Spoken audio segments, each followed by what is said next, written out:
have over 600 folks here this week. That's amazing, 600 folks. Are you learning anything or just partying the whole time? I wonder because I see this thing here that Gail gave me. I guess I'm going to go home and pour a couple of bottles of wine in it and sit down with a straw. That's what I'm going to start doing. That's what I'm going to do when I get home tonight. So, well, I'm glad all of you stayed, or most of you stayed through lunch.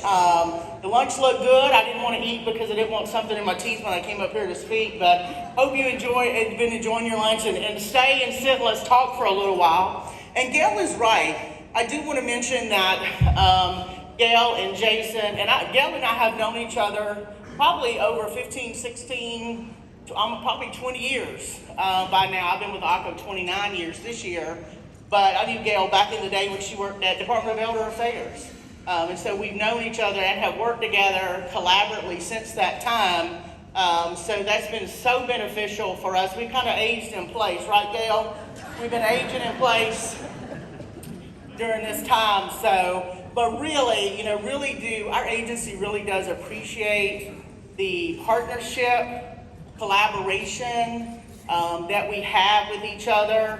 I know that, I'm the head regulator in the state, and I know you don't like to always hear what I say. It's bad news a lot of times, kind of what we've seen with our surveys. No, you don't like it when our survey teams show up to do your surveys, but at the end of the day, we all want the same thing, and I think that over the years, I know I can see it, I have seen it, I know Gail has seen it, and Jason has seen it in his time with Florida Senior Living, but really just that collaboration and really working together. And we try to work things out, even if it's a survey that you're concerned about, you just think our surveyor's got it wrong, always reach out locally. And in my presentation, you'll actually see, our contact for our field offices. But I did want to take a point to mention that. And so thank you so much for this award. I really do, appreciate it. And Gail's right. We talk late nights, early mornings. As a matter of fact, last night I got a call after 10 o'clock from a nursing home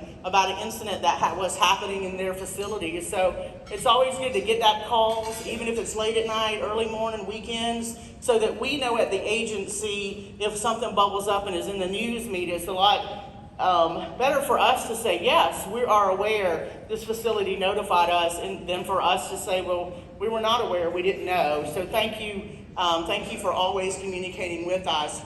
I do want to thank Terry Cantrell, Long-Term Care Ombudsman, for being here, and I'm great to have the opportunity to share the stage with her as you wrap up your conference. A couple of things Terry said I want to mention. They are really there for the resident. They are the resident's advocate, and they should work with you. The Ombudsman was created, as Terry went through the history, to be kind of that helper mediator between facility, family, resident, to help resolve some of these issues. And I do encourage you, if you do not have a working relationship with your local ombudsman, your local district ombudsman, please develop that relationship. It is such a powerful relationship for you to have, so that when there are issues that rise up or bubble up to you as the administrator, executive director, or owner of your assisted living facility, that those issues that come from your families or your residents, and maybe it's just a conflict between you, your staff member, and that resident or that family member, bring in the ombudsman. That's what they're there for. We want to see these issues resolved internally before they get to us.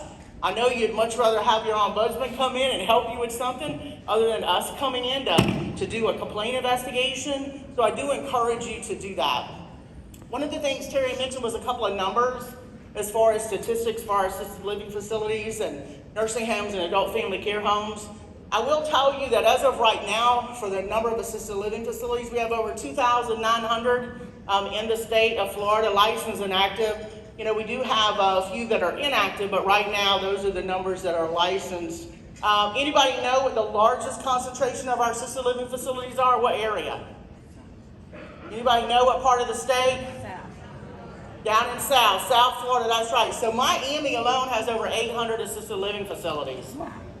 Over 800 in that close-knit, close-together area of Miami-Dade. then followed by our Delray Beach area, and then our Clearwater area. So those are the areas that have the most concentration of assisted living facilities.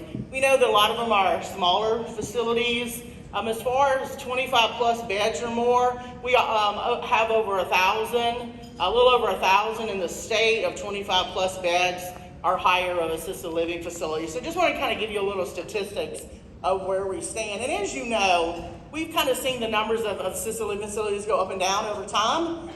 We saw a drastic spike actually in 2022. In 2023, we saw a little bit come down, and we're still waiting to kind of round out the 2024 year, state fiscal year, to kind of see where we are as far as numbers. But over time, we have seen, spikes and decreases in our number of assisted living facilities. So just wanted to share a little bit of that with you.